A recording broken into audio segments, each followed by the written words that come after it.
ಬಾಗಲಕೋಟೆಯಲ್ಲಿ ಪ್ರವಾಹದ ಆತಂಕ ಹೆಚ್ಚಾಗಿದೆ. ಹಿಪ್ಪರಗಿ ಡ್ಯಾಂಗೆ ಭಾರಿ ನೀರಿನ ಹರಿವು, ಘಟಪ್ರಭಾ ನದಿಯಲ್ಲಿ ಸೇತುವೆ ಮುಳುಗಡೆ. ಯಾವ ಗ್ರಾಮಗಳಲ್ಲಿ ಪರಿಸ್ಥಿತಿ ಗಂಭೀರವಾಗಿದೆ.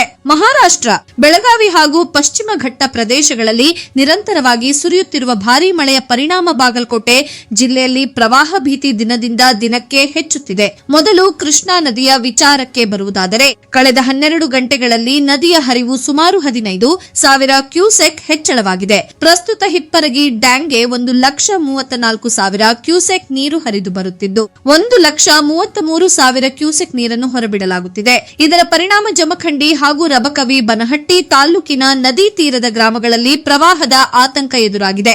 ಕಂಕನವಾಡಿ ಗ್ರಾಮದ ರೈತರ ಕಬ್ಬು, ಮೆಕ್ಕೆಜೋಳ ಹಾಗೂ ಸೋಯಾಬೀನ್ ಬೆಳೆಗಳು ಜಲಾವೃತಗೊಂಡಿದ್ದು ರೈತರು ಸಂಕಷ್ಟದಲ್ಲಿದ್ದಾರೆ. ಇನ್ನೊಂದೆಡೆ ಬೆಳಗಾವಿ ಹಾಗೂ ಪಶ್ಚಿಮ ಘಟ್ಟ ಪ್ರದೇಶದಲ್ಲಿ ಸುರಿದ ಭಾರೀ ಮಳೆಯಿಂದ ಘಟಪ್ರಭಾ ನದಿಯಲ್ಲೂ ನೀರಿನ ಹರಿವು ಗಣನೀಯವಾಗಿ ಏರಿಕೆಯಾಗಿದೆ. ಪ್ರಸ್ತುತ ಘಟಪ್ರಭಾ ನದಿಯಲ್ಲಿ ಸುಮಾರು 21,000 ಕ್ಯೂಸೆಕ್ ನೀರು ಹರಿಯುತ್ತಿದ್ದು ಮುಧೋಳ ತಾಲೂಕಿನ Nandgaon Avaradi bridge come barrage ಸಂಪೂರ್ಣ ಮುಳುಗಡೆಯಾಗಿದೆ. ಇದರಿಂದ ಸೇತುವೆ ಮೂಲಕ ಸಂಚಾರ ಸ್ಥಗಿತಗೊಂಡಿದ್ದು ಗ್ರಾಮಸ್ಥರು ಪರ್ಯಾಯ ರಸ್ತೆಯ ಮೂಲಕ ಸಂಚರಿಸುತ್ತಿದ್ದಾರೆ. ಪರಿಸ್ಥಿತಿಯನ್ನು ಅಧಿಕಾರಿಗಳು ನಿರಂತರವಾಗಿ ಪರಿಶೀಲಿಸುತ್ತಿದ್ದು ನದಿ ತೀರದ ಪ್ರದೇಶಗಳಿಗೆ ತೆರಳದಂತೆ ಸಾರ್ವಜನಿಕರಿಗೆ ಎಚ್ಚರಿಕೆ ನೀಡಲಾಗಿದೆ. ನೀರಿನ ಹರಿವು ಇನ್ನಷ್ಟು ಹೆಚ್ಚಾಗುವ ಸಾಧ್ಯತೆ ಇರುವುದರಿಂದ ಜನರು ಮುನ್ನೆಚ್ಚರಿಕೆ ವಹಿಸುವಂತೆ ಮನವಿ ಮಾಡಲಾಗಿದೆ. ನಿಮ್ಮ ಭಾಗದಲ್ಲೂ ಮಳೆಯ ಪರಿಸ್ಥಿತಿ ಹೇಗಿದೆ? ಕಾಮೆಂಟ್ ಮೂಲಕ ತಿಳಿಸಿ.